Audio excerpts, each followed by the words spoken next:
Guys, we are not really aware of our breath, and breath is such a powerful tool. I'm a free diver, and I do the breath hold on a daily basis right now. Imagine this breath hold that you did right now. You can close your eyes right now. Imagine you are sinking in a deep blue sea while holding this breath. This is what freediving is, and this is what brought me peace. This is what I'm doing now.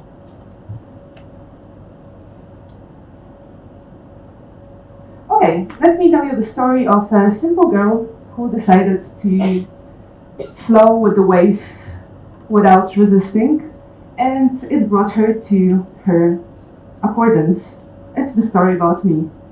So, 2021, I was back to Poland after coronavirus started. I had to get back from Brazil when I was staying at that particular moment.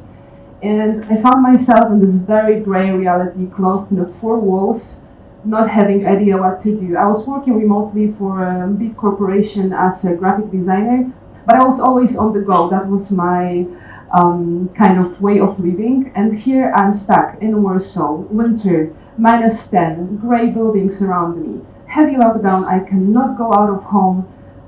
It goes on for months. The world went silent, so did I, and I couldn't really deal with that. And something happened.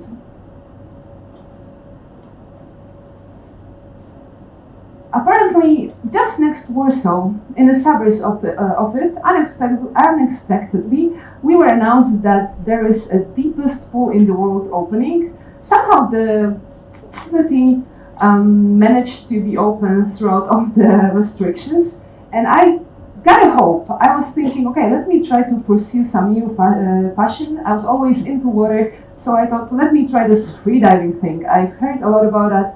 I don't know, guys, if you ever watched the Big Blue movie, very fascinating one, yeah. So I thought, okay, this is the right moment to pursue that thing that I always wanted to try. So I went there for my first freedive session, and guess what?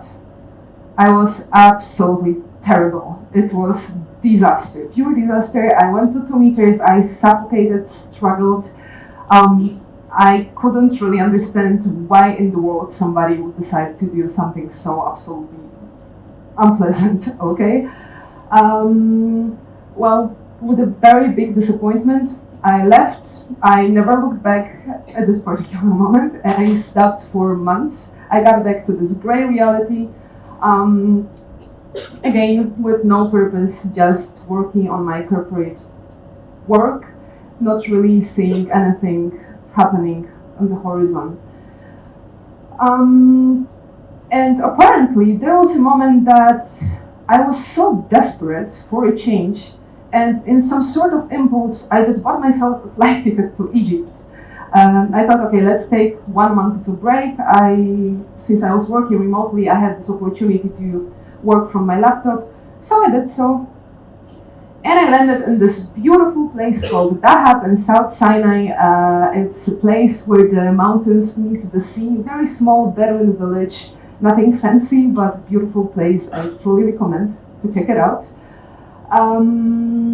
And when I landed out there, I realized that this is something I've been really missing. I've been always really connected to nature, to water, and I just seen this blue, beautiful Red Sea, and I decided, okay, Maria, let's give it one more chance.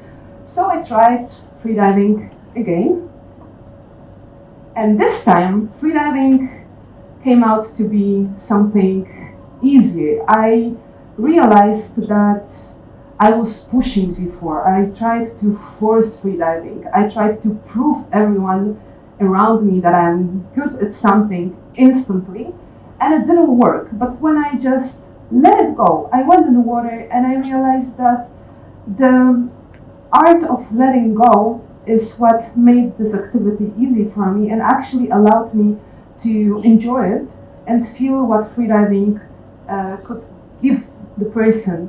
And it has a lot of benefits, believe me. So from this moment on, I continued going in the water throughout this month that I was in Dahab in Egypt, and I started getting a little bit better and better, but I cannot really say that I was tremendously great yet. What happened later, it's a funny twist, and as today's theme is about the waves in our lives, right, about the twists, there is a love story involved in my story.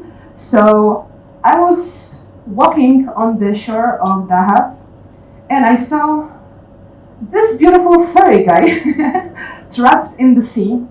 And since I am a tremendous dog lover, I just jumped in and I decided to rescue the puppy. The puppy was very sick, and I knew that if I didn't take him, he was probably going to die. So since I had just 1 week left in Dahab, I decided I'll just keep him, feed him, give him the medicines, and then eventually probably release him when I need to go. As you probably expect, this didn't happen. I stayed in Dahab not for 1 month, but eventually for 2.5 years. Why? Because it takes 7 months to create a passport for a dog. So that was apparently the reason I decided to. I got grounded. I got kind of grounded in that place, and thanks to this guy, probably I'm a world champion today. So yes, our life continued. We lived in Dahab, and because I had the 7 months out there, I could practice freediving while also contributing to my corporation with my designing skills back then. And eventually, another twist in the story happened.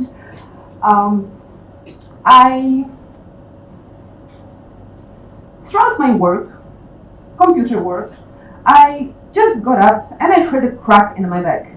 A diagnosis, 2 discs slipped off my spine. I could not walk for 4 months. The story was so bad that apparently I had to pay a person for walking my dog and getting me groceries.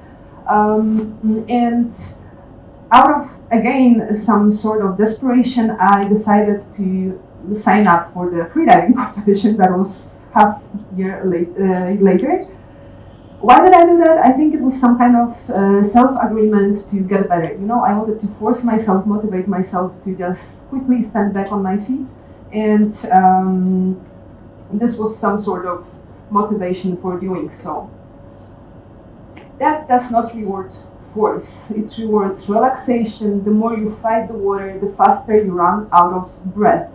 That's my kind of freediving mantra, which I realized applies in our life as well. The more we push, the more we resist, the more we try to fight, the less it's happening, right? So, getting back to my story, I took it slowly. You know, I took it step by step. I just tried to get better and better and better. And again, in freediving, when pressure increases, you don't rush upwards, you descend calmly. This is my lesson from freediving, because remember the beginning of my story, when I pushed, when I wanted to fight it, when I wanted to do the best, when the ego took the main stage, I failed. And this failure actually taught me to kind of address this other approach, which turned out to be very successful for me. Last year, after this story that I told you about, I stood back on my feet. Why am I telling you this story? Why it got actually so intimate? I just want to tell you guys that whatever you are going through right now, whether it's hard, whether it's a great thing, you need to remember that life goes in waves, okay?